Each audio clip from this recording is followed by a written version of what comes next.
La série commence avec un homme qui demande qui a pu imaginer que cela puisse arriver. Après une journée de travail typique, il était juste à la maison en train de profiter d'un jeu, de boire de la bière, et s'est endormi pour se réveiller dans le monde d'un jeu. Une femme crie alors, disant à un homme nommé Lord Kadim de faire attention car des démons plus puissants envahissent. Hache en l'air, il tranche d'un coup précis l'un des monstres, le séparant en deux moitiés nettes. Il ne s'arrête pas là, car l'onde de choc de son attaque commence à désintégrer tous les monstres à proximité, les transformant en véritables crayons de viande tandis qu'ils éparpillent leurs morceaux sur le sol. Il se tient là, dans le cratère de sa destruction, se relève lentement en disant que, comme on peut s'y attendre dans le royaume des démons, rencontrer un démon de haut rang dès le début est difficile. Cela signifie que le chemin vers l'archidémon va être plus difficile qu'il ne le pensait. Mais cela mis à part, il va certainement se faire engueuler par Mélissa. Alors que 4 boules de feu volent et créent un énorme mur de flammes lors de leur explosion, elle crie sur Kadim, lui disant qu'elle lui a dit de ne pas charger là-bas tout seul comme ça. Voici la mage Mélissa. Un homme attrape sa lame et la dégaine, disant que ce n'est pas le moment alors qu'il fonce entre deux monstres. Voici l'héroïne Gale. Il dit qu'elle pourra le gronder après le combat car leur priorité, ce sont les monstres. Mélissa dit que Gale est trop héroïne. C'est honnêtement agaçant. La femme de tout à l'heure commence à prier, leur donnant des buffs, disant qu'elle s'inquiète que Kadim se surmène pour eux, et qu'il doit se concentrer davantage sur lui-même. Alors qu'un monstre lui saute dessus, il se fait écraser le cerveau, et un homme lui dit de ne pas trop s'inquiéter, et nous apprenons qu'elle s'appelle Cyril. C'est la prêtresse, et l'homme qui lui parle est Gordon, le prêtre. Gordon dit que Kadim a certainement son propre plan. Et Cyril dit qu'elle réfléchit probablement trop, qu'ils vont finir de s'occuper des monstres ici et aller parler à Kadim. Elle dit que ça a l'air d'être un plan, et Kadim regarde la falaise en regardant Gale anéantir tout sur son passage. Il explique qu'il est l'avant-garde du groupe de héros destiné à vaincre l'archidémon. Son objectif est donc de leur ouvrir la voie. Il est le grand guerrier d'Atla, le dieu de la lutte et de la nature sauvage. Mais ce n'est pas tout, car il est un possesseur forcé à l'intérieur de ce jeu. Il explique qu'il est un personnage de soutien dans le jeu, le guerrier fou. Cela donne de vraies vibrations à Samurai Jack. L'histoire principale du jeu était simple. Un héros reçoit une révélation pour tuer l'archidémon, rassemble des compagnons et le bat. Quelque chose que tout le monde a entendu 1 million de fois. Certains pourraient apprécier l'idée d'une aventure avec ces personnages, mais pour une personne moderne qui n'a jamais tué un poulet auparavant, ce monde était bien trop brutal.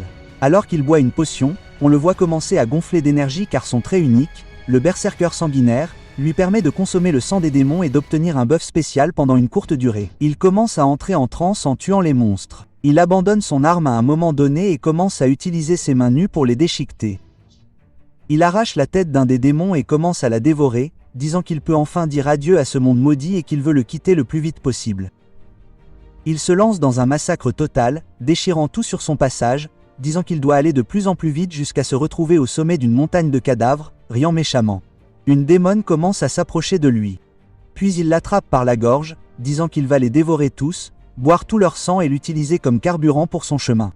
Une lumière sacrée commence à rayonner sur lui tandis que les mots de Cyril résonnent, lui disant de se ressaisir. Quand il arrive à son tour, ce qu'il voit, c'est que le démon qu'il tient n'est autre que Mélissa, dont il était en train d'écraser le cou. Alors qu'il est retenu de force, il la laisse tomber, incrédule, se demandant si tout cela vient vraiment d'arriver. Il tombe à genoux, disant que c'est impossible. Bien sûr, en raison de son trait unique, il va progressivement perdre la raison à cause de l'énergie démoniaque, et il n'arrive pas à croire qu'il en est arrivé au point où il ne peut même plus reconnaître ses propres camarades. Cette phrase, qui n'était autrefois rien de plus qu'une simple description du démon dans le jeu, est maintenant devenue une folie qui s'est incrustée dans son esprit, l'engloutissant tout entier. Le sang de démon qu'il trouvait autrefois répugnant a désormais un goût sucré. L'intention meurtrière croissante et la soif de sang rongent son esprit. Il lui devient de plus en plus difficile de réprimer cette folie, et il ne sait pas s'il sera capable de rester sain d'esprit jusqu'à ce qu'ils aient atteint leur objectif de vaincre l'archidémon. S'il ne peut pas réprimer sa folie et qu'il devient fou, il veut savoir ce qui va lui arriver. Il dit qu'il doit tuer l'archidémon. Il en a 2 et chaque démon doit mourir. Tandis que ces mots résonnent dans sa tête, Mélissa saute sur son dos en lui disant qu'elle va bien et qu'il ne devrait pas s'en vouloir. C'était juste une petite douleur, mais il les a protégés tout ce temps, alors maintenant ce seront eux qui le protégeront. Il s'excuse auprès d'elle, et Cyril l'appelle en lui disant qu'elle et Gordon feront de leur mieux pour s'assurer qu'il ne se laisse pas emporter par la folie, qu'il se batte autant qu'il le peut et qu'il se retienne jusqu'à la fin. Gordon dit que dans le pire des cas, il ne fera que repousser les péchés en lui, donc il n'a pas besoin de trop s'inquiéter. Gale demande si l'on finit de se reposer maintenant, car s'ils en ont assez, il est temps de partir. Ils doivent vaincre l'archidémon ensemble et sauver le monde.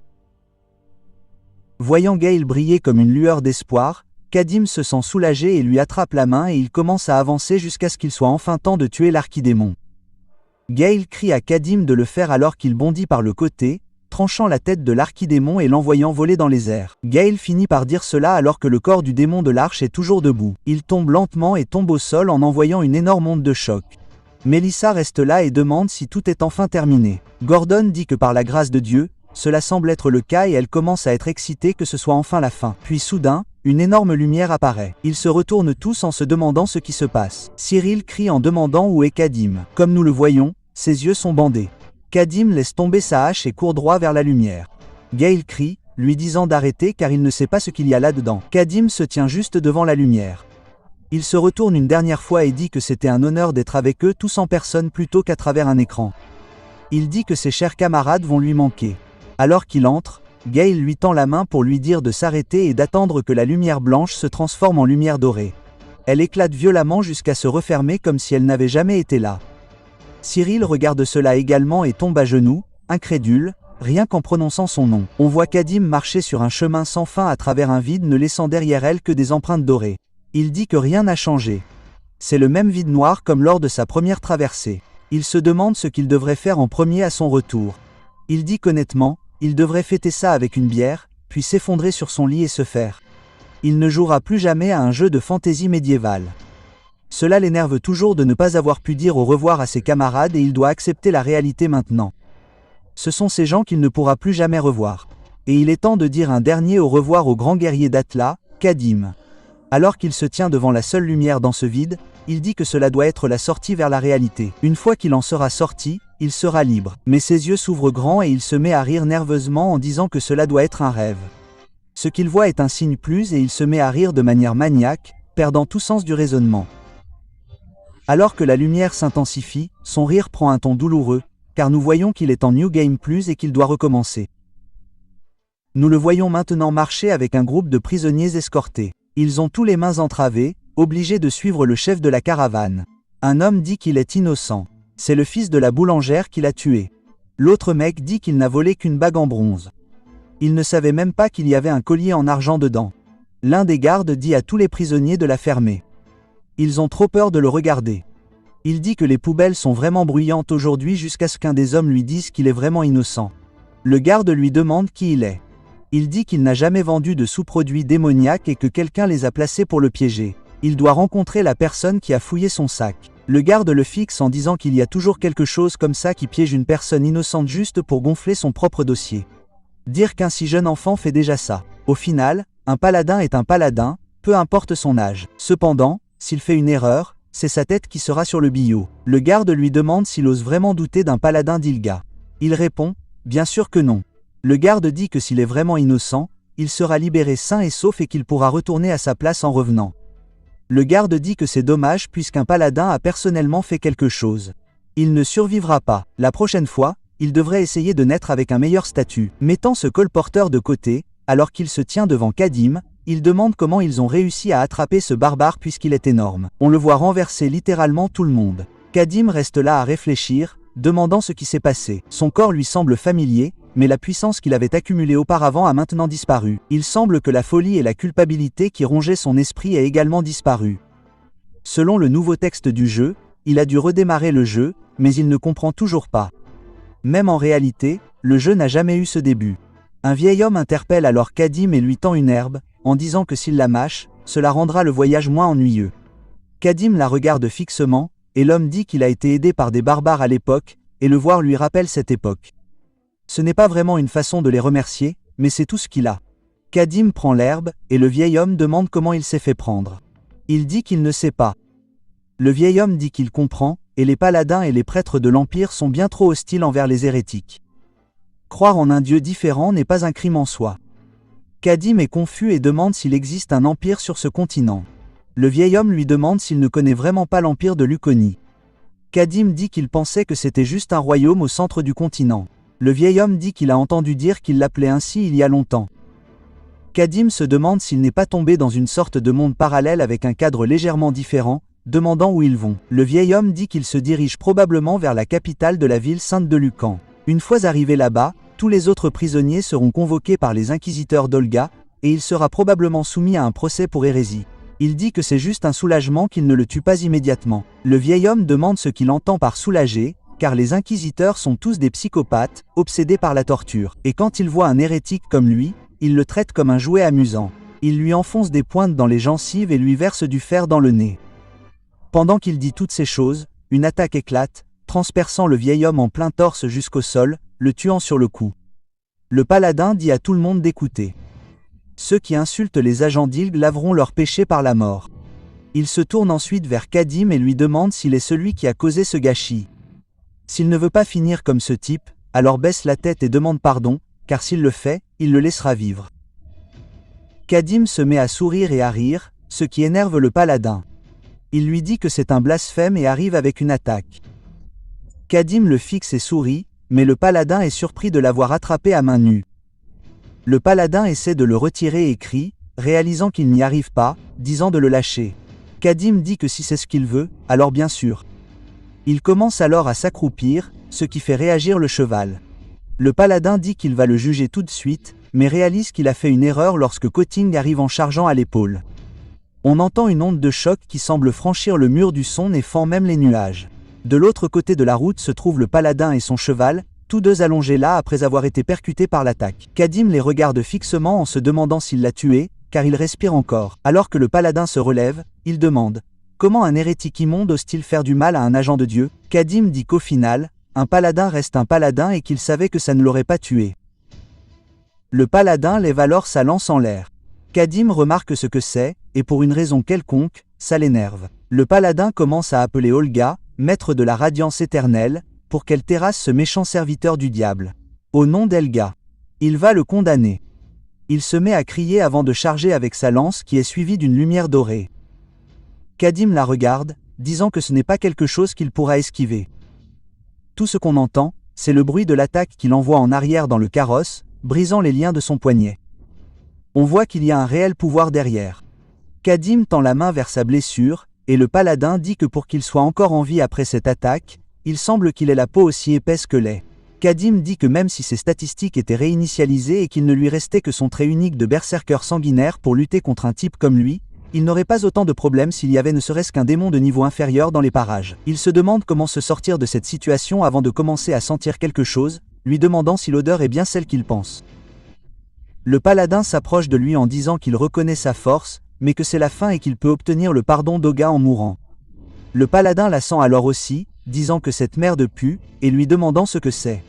Kadim se met à rire avant de se relever et le paladin lui demande ce qu'il trouve de si drôle. Kadim dit que le dieu Ilga qu'il vénère tous l'a choisi et non un paladin novice, alors qu'il utilise ses mains nues pour fouiller dans la boîte sur le chariot et en sort une sale tête de cul. Le paladin a l'air horrifié. On comprend qu'il est sur le point de consommer son sang lorsqu'il relève la tête et se met à rire.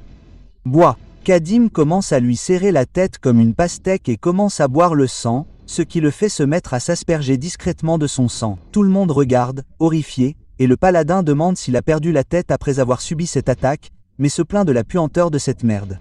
Il pointe sa lance vers l'un des soldats normaux, disant qu'il doit aller achever ce misérable dégoûtant. Le soldat avance lentement et a très peur, mais décide de foncer et charge directement Kadim. Kadim l'attrape par la tête, puis s'essuie la bouche du sang et soulève le mec dans les airs. Le mec supplie qu'on le sauve, mais on le voit serrer la tête du mec. Le paladin a l'air horrifié, et on apprend que c'est parce qu'il l'a fait éclater comme un bouton alors que la tête du mec vient de se transformer en brume. Kadim dit que ce devait être un démon de rang inférieur. Il n'a pas d'autres effets spéciaux que de lui conférer un renforcement de force. Pourtant, avec autant de puissance, cela devrait suffire pour échapper à cette situation. C'est même bien plus que suffisant. Alors qu'il est assis là et commence à crier dans les airs, les soldats ont l'air horrifiés jusqu'à perdre leur volonté de se battre, lâchant leurs armes à l'unisson, et ils commencent tous à s'enfuir. Le paladin dit qu'ils ne devraient pas battre en retraite. Ils doivent juste former des rangs et maîtriser le prisonnier puisqu'il est désarmé et blessé. Quiconque s'enfuit sera sévèrement puni selon la loi militaire. Et Kadim dit que s'il le poignardait encore quelques fois, il serait mort à coup sûr, alors qu'il lance la tête comme une balle de baseball vers le paladin. Le paladin esquive mais cela le fait tomber au sol. Lorsqu'il atterrit, il regarde la tête en se demandant à quoi il pense. Et quand il regarde en arrière, il commence à sentir le sol trembler et est surpris car Kadim court droit sur lui. Il se relève et recommence à chanter son petit chant pour qu'Olga lui accorde du pouvoir. Et on voit ses yeux devenir dorés alors qu'il court droit vers lui aussi. Il prépare sa lance en disant que c'est tout pour Olga. Il avance en lui disant que c'est dommage mais que c'est la fin et qu'il peut implorer le pardon de ses péchés dans l'au-delà. Kadim lui demande si c'est vraiment tout ce qu'il a parce que c'est un peu pathétique. Le paladin a l'air effrayé car Kadim l'a attrapé sous son bras. Il la retient là pour ne pas pouvoir s'échapper et redresse son poing avant de frapper le paladin au visage, lui enfonçant le côté du crâne et l'envoyant voler. Mais ça ne s'arrête pas là puisqu'il s'approche de lui, le chevauche et commence à le tabasser jusqu'à ce que le paladin le supplie d'arrêter d'une voix brisée. Son visage est tout enflé et il dit qu'il a eu tort, implorant son pardon. Kadim le lâche tandis que le type lui dit « S'il te plaît » et il le remercie en s'éloignant, mais en réalité, il lui dit d'attendre parce qu'il va se venger. On dirait une de ces mauvaises opérations au Botox. Un relooking horrible. Quelques minutes passent et il est toujours assis là, essayant de reprendre son souffle, disant qu'il va sûrement se venger jusqu'à ce qu'il entende un bruit étrange et ce n'est autre que sa lance qui traîne sur la terre. Alors que Kadim revient, il se tient au-dessus de lui, ce qui le surprend. Alors que le paladin se met à pleurer, il réalise qu'il est cuit. Et Kadim dit que s'il continue à prier son Dieu dans cette situation, il l'enverra dans l'au-delà pour qu'il puisse être avec lui. Le paladin essaie de lui dire d'attendre. Mais bien sûr, Kadim s'en fiche et le poignarde directement dans la poitrine, le tuant. Il regarde ensuite autour de lui et aperçoit des soldats qui l'observent toujours de loin. Et lorsqu'il croise leurs regards, il commence à s'enfuir. Il dit que c'est une leçon qu'il a apprise lors de la première partie. Alors qu'il ramasse une lance, les soldats qui couraient font demi-tour en se demandant s'ils sont en sécurité puisqu'ils sont allés assez loin. Bien sûr, ce n'est pas le cas, car chacun d'entre eux commence à se faire empaler par les lances que Kadim lance, affirmant qu'il ne laissera plus aucun fil libre. Dans des buissons près du chariot, des soldats tremblent de peur, essayant de cacher leur présence. Kadim se retourne et en aperçoit un en train de lancer la lance dans les buissons, le tuant. En fait, il les a rassemblés. Mon mauvais frère est comme ça. Les prisonniers s'approchent tandis que l'un d'eux commence à l'interpeller en disant que c'était impressionnant qu'il ait massacré le paladin et qu'il avait quelque chose à lui dire en demandant qu'on lui enlève les menottes, mais Kadim lui donne un revers de la main en effaçant la tête.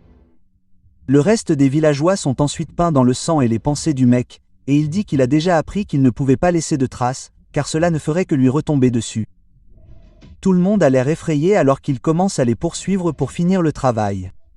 Un peu plus tard, on voit l'un des villageois lever la main, lui demandant pourquoi il fait ça puisqu'ils n'ont rien fait de mal.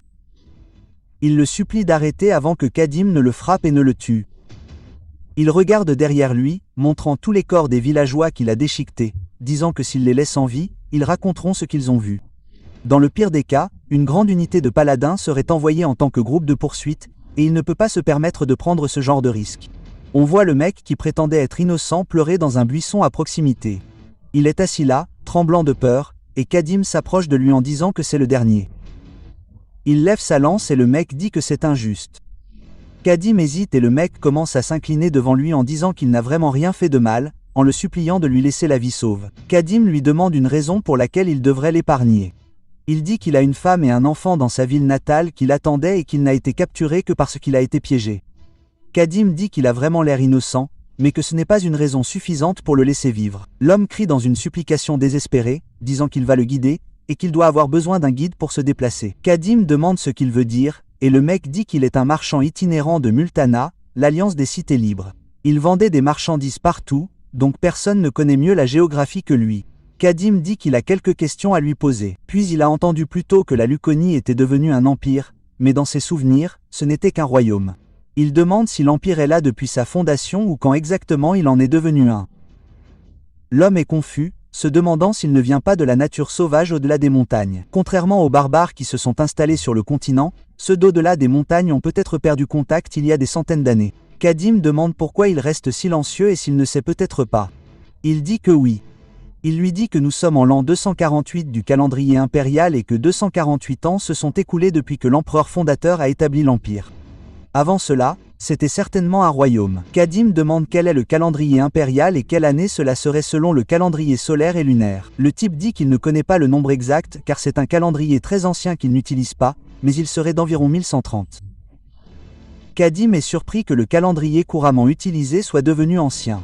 Il demande ensuite quel est l'état actuel du continent et pourquoi l'église d'Ilga est devenue ainsi. Il veut également en savoir plus sur le royaume des démons. Le mec dit qu'il a mentionné il y a environ 300 ans qu'ils avaient unifié le continent, mais maintenant il est pratiquement divisé en 3 factions.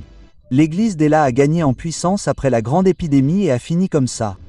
Quant au royaume des démons, personne n'en revient vivant, donc il n'y a aucun moyen de savoir ce qui se passe à l'intérieur. Kadim trouve cela surprenant et commence à poser des questions sur Gale, Melissa, Gordon et Cyril, et s'il a entendu parler de ces noms. Il dit qu'il n'en a jamais entendu parler, mais peut-être que Melissa est un nom qu'il a entendu ailleurs. Il dit que c'était peut-être Alyssa ou Melissa, il n'en est pas vraiment sûr. Kadim dit que pour que les héros qui ont conquis le royaume des démons et tué l'archidémon soient oubliés, cela n'a aucun sens. Il ne sait pas si c'est vraiment le même monde que celui qui suit sa première partie. Il lève ensuite les yeux vers l'homme et lui demande pourquoi diable les démons envahissent le continent. Il dit que personne ne le sait non plus. Certains disent qu'il s'agit d'une punition divine de Ma, enragé par le monde corrompu. D'autres disent qu'un archimage fou a ouvert une porte vers un autre monde et certains disent que c'est le signe qu'un terrible mal va bientôt s'abattre sur le monde. Mais la vérité n'existe probablement que derrière les paupières du Dieu Tout-Puissant qui se trouve au-dessus des nuages. Kadim lève les yeux vers le ciel, attrape sa lance et commence à s'éloigner. Il observe le paysage. Il dit, à en juger par les paroles du marchand, cet endroit est 300 ans après sa première partie. Non seulement il a été expulsé du monde dans lequel il vivait à l'origine, mais il est désormais exilé, même dans le monde dans lequel il a à peine réussi à s'installer, même si ce n'était pas grand-chose. Les connaissances qu'il avait en tête sont dépassées depuis des centaines d'années, et les camarades avec qui il vient de faire la fête ne sont déjà plus qu'une poignée de poussière à notre époque. Il ne sait même pas s'il y a une raison de continuer à vivre comme ça, à répéter son massacre sans fin et à réprimer sa folie en buvant le sang des démons. Il n'y a même aucune garantie qu'il puisse revenir à la réalité lorsqu'il atteindra à nouveau la fin. Et il est sûr que le Dieu lui fera juste faire un autre nouveau jeu plus et qu'il pourrait même y en avoir un autre après ça. Il ferme les yeux et brise la lance par frustration. Le marchand se demande ce qu'il fait en mettant la lance sur sa gorge, se préparant. Le marchand demande ce qu'il essaie de faire. Mais Kadim dit que s'il recommence ce voyage, il n'aura que des regrets. Et même s'il trouve la mort, il n'y aura jamais de meilleur moment que maintenant. Il espère seulement que ce qui l'attend après la mort n'est pas une pièce sans étiquette de sortie, game over. Il ferme les yeux et commence à enfoncer lentement la lance dans sa gorge, mais se souvient qu'il a demandé à Melissa ce qu'elle ferait après avoir vaincu l'archidémon. Elle dit qu'elle pourrait enseigner à d'autres mages ou construire une tour ou quelque chose comme ça. Il s'en rend compte et lui demande s'il a vraiment entendu le nom de Melissa. Il dit peut-être quelque part en passant, mais il n'en est pas trop sûr, mais il pense que c'est le nom du premier maître de la tour ou peut-être quelque chose comme ça au moins. Kadim demande où c'était, il dit que c'est dans une ville appelée Vestana à la limite et de l'Alliance des Cités Libres.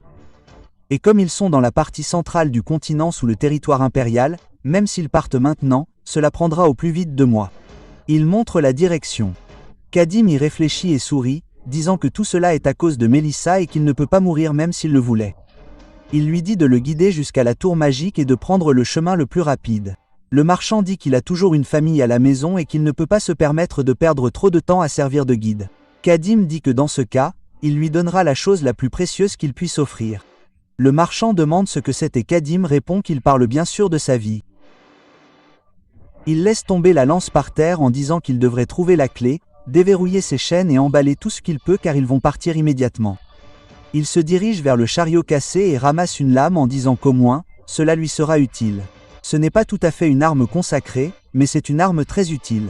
Il adorerait prendre cette lance de paladin, mais une arme consacrée bénie par un prêtre d'Elg provoque une réaction de rejet chez quiconque n'est pas le paladin. Si seulement il avait pu apporter la hache qu'il a utilisée lors de sa dernière partie. Le marchand dit que c'est un peu dur, mais au moins il a gardé sa vie. Il regarde ensuite Kadim vider le reste de la tête du monstre dans une outre d'eau, mais maintenant ils sont tous les deux prêts, et Kadim dit qu'il est temps pour eux de se diriger vers la tour magique. Pourquoi fait-il porter le sac à dos à ce pauvre type alors qu'ils sont 4 à eux deux? Quelque temps plus tard, des oiseaux commencent à envahir les corps jusqu'à ce que quelqu'un d'autre apparaisse. Il se dirige vers le cadavre du paladin, disant qu'il se demandait pourquoi il n'était pas arrivé depuis des jours et qu'il ne s'attendait pas à le trouver allongé là. Nous apprenons que le paladin s'appelle en réalité Linton Philippus. Un chevalier dit qu'il semble que tout le monde, soldats et prisonniers, ait été anéanti, se demandant quoi faire maintenant. Et le paladin qui regarde en bas n'est autre qu'une femme nommée Elia. Elle dit qu'il devrait trouver tout ce qui pourrait être un indice. Et le chevalier s'appelle Ethan. Elle dit qu'ils ne peuvent pas vraiment retourner voir l'archevêque et lui dire que Linton est mort sans rien d'autre à montrer. Ethan dit qu'il comprend et elle dit que c'est pathétique. Elle se demande qui diable oserait tuer un paladin. Et de toutes les personnes, ce devait être quelqu'un de la famille de l'archevêque et elle se fiche de savoir à quel point ils sont nuls. Ils en paieront certainement le prix. Au bout d'un moment, on voit Kadim allongé alors qu'il campe pour la nuit. Pendant que le feu s'éteint, l'autre type est parti. Il s'enfuit. Il court à travers les bois en disant qu'il est enfin sorti et qu'il doit s'éloigner le plus possible. Il sentait déjà que quitter l'Empire tout seul serait dangereux. Il a donc pensé qu'avoir un compagnon de voyage serait une bonne chose. Mais le problème, c'est qu'il s'agit d'un barbare qui mange des cadavres de démons et a massacré des dizaines d'hommes à lui tout seul. On a finalement appris que le type s'appelait Duncan. Après avoir observé Kadim ces derniers jours, il a eu beaucoup de mal à interagir avec lui. Chaque fois qu'il essayait de lui proposer quelque chose, de lui faire une suggestion ou même de lui poser une question, il se heurtait toujours au silence. Kadim ne parlait presque jamais et interdisait toute question autre que celle qui était nécessaire. Peu importe à quel point il l'observait, il ne pouvait pas du tout lire dans ses pensées et il se comportait plus comme une bête sauvage que comme un humain. Et il a l'impression de faire un numéro de cirque avec la tête dans la gueule d'un lion tous les jours. Si c'était le seul problème, il l'aurait enduré. Mais il y a un problème plus important, c'est que la vitesse du barbare est bien trop élevée pour qu'il puisse la suivre. Il n'a peut-être pas l'air de grand-chose, mais c'est un colporteur qui n'a pas son pareil pour être rapide et infatigable sur ses pieds. Chaque fois qu'il lui indique la direction à prendre, il a déjà une longueur d'avance avant qu'il ne s'en rende compte. Et quand il finit par le rattraper, il lui lance juste une remarque glaciale et repart. Et puis il le fusille du regard jusqu'à ce qu'il finisse par le rattraper, comme s'il menaçait de lui briser le crâne s'il était en retard. Il dit que s'il n'était pas là, il y aurait déjà des dizaines de kilomètres d'écart entre eux et que ses jambes doivent être en acier ou quelque chose comme ça. Il est déjà au bord de la dépression nerveuse, surtout s'il continue à suivre ce rythme. Il a l'impression qu'il va bientôt mourir. Il doit donc s'échapper, et c'est pour cela qu'il s'enfuit maintenant. L'occasion s'est présentée plus tôt qu'il ne le pensait, et maintenant qu'il s'est échappé dans la forêt sous le couvert de l'obscurité, il ne pourra plus dire dans quelle direction il est allé. Le sac qu'il avait été pratiquement toute sa fortune. Il y avait du pétrole, sans parler de ne pas avoir lu toute cette liste américaine, mais c'était des objets qu'il allait vendre en ville. Mais s'il avait vraiment essayé de l'emporter avec lui, il aurait probablement réveillé la bête. C'est du gâchis, mais ça ne peut pas être plus précieux que sa vie. Il se demande depuis combien de temps il court, car toutes les directions se ressemblent, peu importe où il va. Il dit ensuite qu'avec ça, il est enfin libre, mais Kadim lui demande où il va si vite. Il commence à paniquer et devient horrifié en demandant comment. Kadim demande s'il s'enfuit et si oui, pourquoi? Et s'il n'a peut-être plus besoin du paiement qu'il a promis. Duncan dit non et Bose dit qu'il a commis un péché mortel. Il n'aurait jamais dû oublier la grâce que Kadim lui a témoignée en lui épargnant la vie et il la supplie une fois de plus. Kadim dit que ce qu'il veut, ce ne sont pas des excuses, mais la raison. Et si cette raison n'est pas corrigée, il va juste s'enfuir à nouveau. Il veut qu'il lui explique pourquoi il s'est enfui. Il dit que le truc, c'est qu'il est tout simplement trop rapide pour qu'il puisse le suivre. Il avait l'impression que s'il continuait à essayer d'atteindre cette vitesse, il finirait par s'effondrer et mourir. Et il s'accepte, disant que c'est probablement la fin pour lui. Kadim le fixe avant de lui dire qu'il est temps de repartir et qu'à partir de maintenant, il marchera plus lentement. Alors qu'il retourne vers le camp, Duncan reste là, abasourdi. Kadim rallume le feu tandis que Duncan s'allonge. Au milieu de son sommeil, il commence à faire un cauchemar à propos de Kadim. Kadim le fixe, disant que son rythme est une habitude née de sa première partie. Chaque instant lui semblait urgent, comme s'il était constamment pourchassé. Partout où il regardait, c'était un paysage infernal, stérile et hostile. La nourriture et l'eau étaient rares, et le repos et les loisirs étaient des concepts étrangers. Comme il avançait en buvant du sang de démon, il ne savait jamais quand la folie l'engloutirait tout entier. Et lui et ses camarades avaient l'habitude de se précipiter, empiétant même sur leur temps pour manger et dormir. Il soupira, disant qu'il était normal de se détendre maintenant, car contrairement à ce paysage infernal, l'environnement actuel n'était pas si dangereux. La nourriture et l'eau suffisaient. Et même si la folie pourrait refaire surface un jour, au moins ce n'est pas le cas aujourd'hui. De plus, il a trouvé une nouvelle raison de ralentir. Et c'est le fait que le colporteur est un assez bon guide. Duncan explique qu'il y a eu beaucoup de frictions à la frontière récemment, et même si cela signifie faire un détour, il devrait se diriger vers un côté où les gardes sont moins nombreux. Kadim dit que s'il le dit, il est d'accord. Duncan sourit.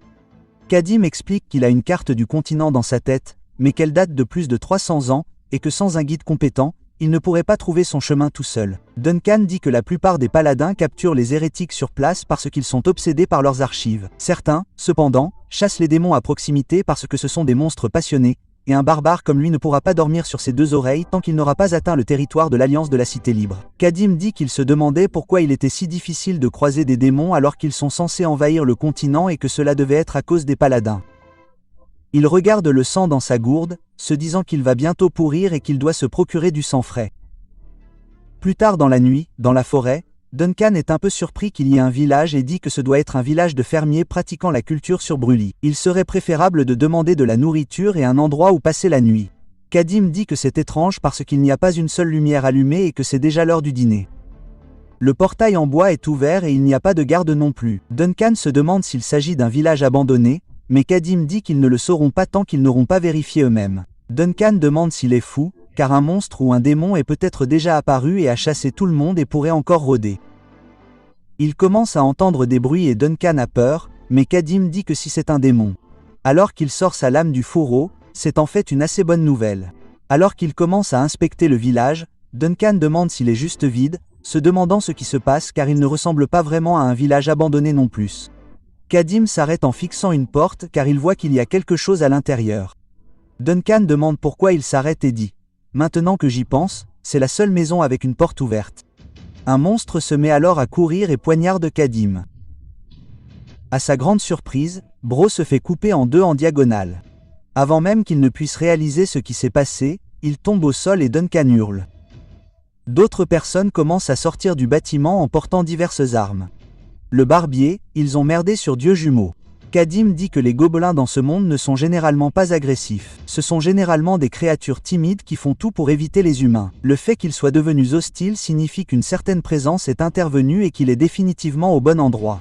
Le coiffeur numéro 1 lui saute dessus et bien sûr, il le tue par pitié pour cette horrible coupure.